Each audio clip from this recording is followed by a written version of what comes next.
तो एर्तुगरुल गाजी एक Turkish serial था जो 2014 में स्टार्ट हुआ था और चलते चलते इतना ये फेमस होना शुरू हुआ कि आखिर ये नेटफ्लिक्स और जो है ना उर्दू में ट्रांसलेटेड होके यूट्यूब पे आया, जहाँ से बहुत इंडिया की पब्लिक, पाकिस्तान की पब्लिक और पूरी दुनिया की पब्लिक इसको जो है ना देखना शुरू कर दिया। एर्तुगरुल गाजी जो थे वो थे वालिद उस्मान वन के, और उस्मान वन वो है जो कि ऑटोमन एम्पायर के फाउंडर थे, जिसको आप उस्मानियन खलीफत के नाम से भी जानते हैं। एर्तुगरुल गाजी जो थे वो थे लीडर काई ट्राइब के। तो टर्की में कई सारे ऐसे वॉरलॉर्ड्स थे एर्तुगरुल गाजी के जैसे, जो नोमैडिक ट्राइब्स थे इनके अंडर 100 फैमिलीज थे, कुछ थे जो हज़ारों लाखों फैमिलीज उनके अंडर रहते थे। वैसी एक मशहूर और एक ग्रुप था जो सिल्जुक सुल्तनत था। ये भी एक डायनेस्टी थी टर्की में कोई एक मेन सेंट्रल लीडरशिप नहीं था वो टाइम पे। तो एर्तुगरुल गाजी जो है वो अपने ट्राइब के साथ, अपने कुछ लोगों के साथ, वॉरियर्स के साथ गुजर रहे थे एक हिस्से से, और वहाँ पे देखे कि दो ग्रुप्स बहुत भयानक तरीके से लड़े। तो वो ये देखे कि जो वीकर ग्रुप है उसका साथ देंगे। देखा गया तो वो जो वीकर ग्रुप था वो था ये सेल्जुक डायनेस्टी के लीडर अलाउद्दीन वर्सेस बाइजेंटाइन, जो रोमन्स जो थे उनके अगेंस्ट जंग चल रही थी। तो ये सपोर्ट दिए अलाउद्दीन को, और बहुत ज़बरदस्त टैक्टिक्स के साथ एर्तुगरुल और उनके वॉरियर्स ये लोग बहुत बुरी तरह डिफीट कर रहे थे उस वक्त के बाइजेंटाइन एम्पायर, और जंग जीत गए। जैसा अलाउद्दीन ये देखे वो बोले कि ये बहुत महान है, बहुत ब्रेवरी है और बहुत अच्छे से लड़े, तो वो उनको अपने असिस्टेंट बना लिया आगे जाके। और फिर आगे जाके ये कहा जाता है हिस्ट्री में कि अलाउद्दीन जो है वो ऑफर करे कि तुम ये एरिया पूरा स्टेशन हो जाओ, अपने जो ग्रुप है, अपने जो फैमिलीज जो टेक केयर कर रहे ये भी ले लो, अतराफ के जो एरियाज है, जो लैंड्स है वो भी ले लो, और जो शहर सोगुत है जो लेटर ऑन कैपिटल भी बना ऑटोमन एम्पायर का, वो भी इनके अंडर अलाउद्दीन हैंड ओवर करके बताए कि ये एरिया तुम लेते रहो, और जो भी एनिमीज आते रह रहे उनको तुम्हारा काम है रिपेल करना, वहाँ से भगा देना। तो एक तरह से ये एक पूरे एरिया के ये लीडर बन गए। और आगे जाके अलाउद्दीन के जो कई सारे जंग थे उसमें एर्तुगरुल गाजी जो है वो असिस्ट करे, और तारीफ उनकी हिस्ट्री में ये लिखा गया कि बहुत वफादार थे वो, क्योंकि कई सारे जो डायनेस्टीज है जहाँ पे एक लीडर के नीचे जो दूसरा रहता, एक वक्त आने के बाद वो लोग ओवरथ्रो करके लीडरशिप लेते, यहाँ पे वैसा नहीं था। तो ये चीज़ से भी अलाउद्दीन बहुत खुश हुए। तो सेल्जुक सल्तनत के नीचे अलाउद्दीन और एर्तुगरुल गाजी बहुत अच्छा फ्लोरिश हुए, मगर उसके बाद जिंगिस खान जो है और ज़्यादा पावरफुल तरीके से कमबैक करना शुरू कर दिया, और ज़्यादा वेज वॉर करना शुरू करा, और करते करते बहुत ही हर जगह दहशत फैला दिया। हम लोग एक गंजिस खान की वीडियो बनाए थे, नहीं देखे तो please make sure to check this out, एकदम एक नंबर का साइको। और एर्तुगरुल गाजी का इंतकाल हुआ था 1218 ईयर में। जो मज़ार है आपको सोगत में देखने को मिलेगी। तो एर्तुगरुल गाजी के बेटे उस्मान और अलाउद्दीन जो है उसके बाद जंग करते रहे, और एक बैटल में जो है अलाउद्दीन का इंतकाल हो गया। उस्मान जो है इसके बाद लीडर बन गए और पावर में आ गए। यहाँ पे बहुत ही ज़बरदस्त उस्मान और उनके बेटे मिलके बहुत सारे वॉर वेज करना शुरू करे, बहुत सारे टैक्टिक्स यूज़ करे। तो अगर आप लोग सीरीज़ देखें ये एर्तुगरुल गाजी की, तो आपको स्टार्ट में आपको कुछ नाइट टेम्पलर्स के वैसे लोग दिखेंगे, तो आपको ये भी बोलेंगे कि उस्मान और उनके बेटे जो असल दुश्मन थे उनके, वो थे रोमन्स और मंगोल्स। इनके खिलाफ ये लोग बहुत ही बेहतरीन जंग लड़ते रहे।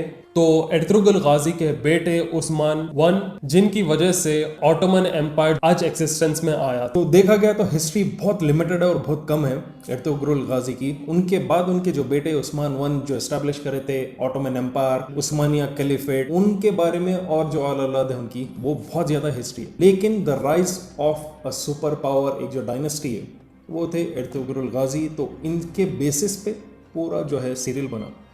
अब ये सीरियल में कई सारे लोग डाउट ये कर रहे हैं कि क्या ऑथेंटिक है। तो देखा गया तो इनके कुछ हिस्ट्री जो है उसको थोड़ा ड्रामा के साथ मिक्स करके एक सीरीज की तरह ये लोग बना रहे। अब यहाँ से प्रॉब्लम ये आता कि मिडल ईस्ट में सऊदी अरेबिया, इजिप्ट, यूएई, ये लोग बोल रहे हैं कि ये सीरियल को जो सीरीज़ है बैन करना, ये बेकार है सीरीज़। क्यों बोल रहे ये लोग? अगर देखा गया, ये एक न्यूज़ आर्टिकल है, उसमें ये बताया गया कि वहाँ के जो बड़े रिलीजियस स्कॉलर्स भी है वो लोग ये बोलकर बोल रहे कि इसमें टर्किश लीडरशिप को सुप्रीम बता रहे, और ऐसा बताया जा रहा है कि यही लोग थे जो लीडर्स थे अरब वर्ल्ड में, और कोई नहीं था इनके अलावा। तो सुपीरियरिटी इतनी ज़्यादा क्यों बताना चाह रहे, जबकि पुराने और भी दौर में अपने खलीफा कई सारे थे, बहुत बड़े बड़े शख्सियत थे, बड़े बड़े इस्लामिक वॉरियर्स थे, जैसे कि सुल्तान सलाउद्दीन अय्यूबी रहमतुल्लाह, खालिद इब्न वलीद रहमतुल्लाह, ये जो बड़े बड़े वॉरियर्स थे और कई सारे जो कैलिफेट्स थे, इनको इतना बढ़ावा नहीं देके ये टर्की सिर्फ अपनी लीडरशिप को बढ़ावा दे रहा क्या बोल के, ये बोलकर ये 3 कंट्रीज स्ट्रिक्टली बोल रहे कि ये बैन कर दिया हम हमारे पास से और ये सीरीज प्ले नहीं करना चाहिए। कई सारे लोग डिबेट ये कर रहे कि ये क्यों ऐसा मुस्लिम वर्ल्ड में भी एक कंफ्यूजन हो रहा है कि कुछ बोल रहे सपोर्ट कर रहे ये सीरीज देखना, कुछ बोल रहे ये सीरीज नहीं देखना। इससे पहले थोड़ा हिस्ट्री में हम लेके जाएंगे। ट्रीटी ऑफ लॉजन, पहले इसके बारे में आपको एक चीज बताते हैं हम लोग। ऑटोमन एम्पायर बहुत पावरफुल था और होते होते वर्ल्ड वॉर 1 जब स्टार्ट हो गया था, पूरे दुनिया के हर कंट्री दूसरे कंट्री को मार रहा था। यहाँ पे अलायंसेस कई सारे फॉर्म हुए थे और इस दौरान में टर्की बहुत वीक हो गया था। सेंट्रल रोल प्ले भी कर रहा था उस वक्त, लेकिन जो ऑटोमन एम्पायर था बहुत वीक हो गया था। और उस वक्त एक ट्रीटी बनाए थे ब्रिटेन, इटली, फ्रांस, जापान और कुछ कंट्रीज, और वो लोग ये बोले थे टर्की को कि तुम अब यहाँ से अपनी लीडरशिप हमारे हाथ में दे दो और खामोश हट जाओ, वरना हम पूरी तरह तुम्हारे को ख़त्म कर देंगे। और मशहूर किस्सा ये भी है, लॉरेंस ऑफ अरेबिया, तारीफ मूवी बनी देखो हॉलीवुड में, ये असल में एक नंबर का हरामी था, बहुत बड़ा स्पाई, बहुत बड़ा धोखेबाज था, जो ब्रिटेन की तरफ से भेजा गया था ये लोगों के बीच में, और वहाँ के अरबों को झूठ बोलकर उछाला कि अरबों के हाथ में सब ज़मीन होना चाहिए, खिलाफत होना चाहिए था। ये टर्की के लोग कहाँ से इसमें आ गए? तो एक तरह से रेबल भी उस वक्त पब्लिक के थ्रू शुरू कर दिए थे। ये ट्रीटी में क्या कंडीशंस थे? 100 ईयर्स तक वहाँ से जो बॉस्फोरस स्टेट है टर्की के पास, और आपको मालूम होना चाहिए जब नदी पानी जब एक सिटी कंट्री को लगता तो बहुत ज़्यादा पैसा वहाँ से कमाते, क्योंकि शिप्स जो भी पास कर रहे उससे टैक्सेस लेते, इंपोर्ट एक्सपोर्ट का पोर्ट्स बने हुए रहते, तो यहाँ से जो भी गुजर रहा टर्की इसमें से 1 रुपये नहीं लेना टैक्स। तो 1923 में ट्रीटी बनी और अब 2023 में अगले 3 साल के अंदर ये ट्रीटी खत्म होने वाली। और इसको अच्छी तरह जो गोरों का जो काम पूरा करा वो था टर्की का स्टार्टिंग का लीडर मुस्तफ़ा कमाल। उन्हें मॉडर्नाइज करा था टर्की को। मॉडर्नाइज किस तरह से? जितने बुरखे निकाल देना, छोटे कपड़े पहनना, मस्जिदों में अज़ान नहीं होना, कहीं भी ज़्यादा रिलीजियस स्पीचेस नहीं होना, मतलब कि एक तरह से देखा गया तो कई लोग बोलते हैं उसके रूट्स भी ज्यूइश थे।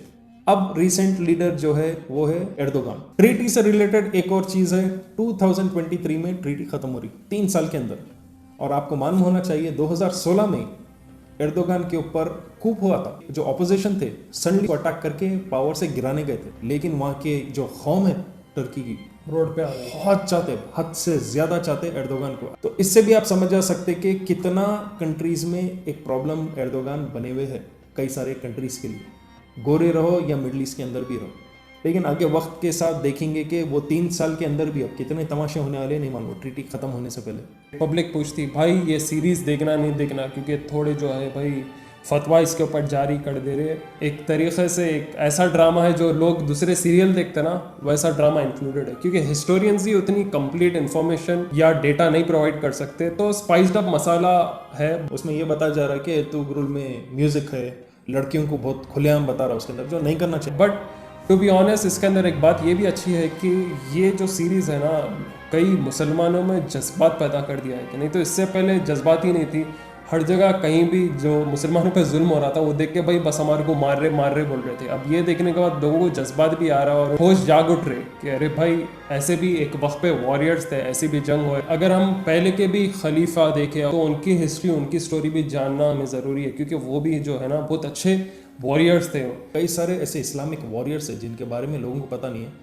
प्रॉब्लम क्या है, वो पब्लिक को ढूंढना, कहीं जाना, किसी के पास बैठना, ऑनलाइन बैठना, मेहनत करना, ये क्या है एक पैकेज, एक सीरीज की तरह बन के आपके टीवी पे आ रहा, तो लोग आसानी से देख रहे, इसलिए इस चीज़ के बारे में ज़्यादा जल्दी इंस्पायर हो रहे। तो अगर कोई बोल रहा उसके बारे में मैं नहीं मालूम, ये पूरा अच्छा मान बोले, तो आज का पीरियड टेक्नोलॉजी का है जो आपको पैकेज करके अच्छी तरह आसानी से दे रहा। आज का जनरेशन वो प्रेफर करेंगे, बैठ के कोई भी लाइब्रेरी में जाके किताब ढूंढना निकालना आज के पीरियड में बहुत मुश्किल है। तो अरब कंट्रीज ऐसे हुआ खुद भी, और ऐसे कुछ सीरीज के प्रोडक्शंस करना, पैसा देना, बैकिंग देना, कुछ ऐसा मीडियम्स यूज करना। लेकिन देखो प्रॉब्लम नहीं है, ओवर प्रेज मत करो उसको। वो उन्होंने अंगूठी ऐसी पहने तो मैं भी गेज पहन के निकलूंगा दूध लाने घर से, बोल ऐसा भी नहीं करना, इतना भी ओवर प्रेज नहीं। इंस्पायर हो, समझो, और उसके बहाने आप और भी हिस्ट्री में अपने जाओ।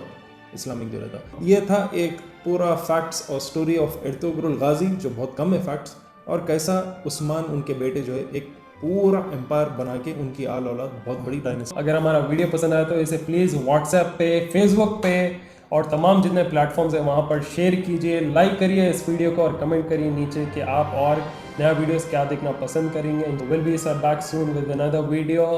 Take care and bye.